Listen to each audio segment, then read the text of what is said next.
ఈమె షమే నా కర్మ ఇలా కలిపోతా ఉంది. అసలు ఈ షర్మిలతోనే చేస్తా ఉంటే మళ్ళీ ఈమె కొడుకైన నా మేనల్లుడు కూడా రాజకీయాల్లోకి వస్తూ ఉన్నాడు. ఇప్పుడు ఏం చేద్దాం మనం? ఇసుక్కోవడమే.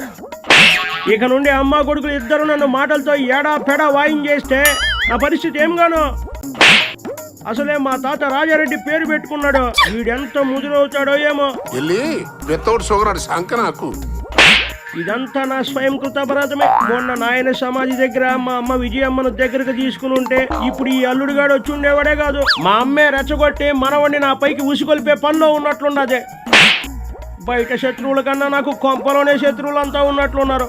శత్రువులు ఎక్కడో ఉండరా, చెల్లెళ్ళు కూతుళ్ళు రూపంలో మారువేషాలు వేసుకుని మన కొంపలోనే తిరుగుతూ ఉంటారు.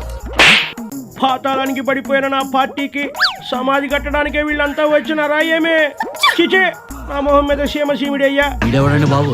ఆ నాన్నే అదమని చెప్పేసుకుంటున్నాడు. ఆయన గురించి ఆయన తెలిసినంత మనకు తెలియదు కదండి.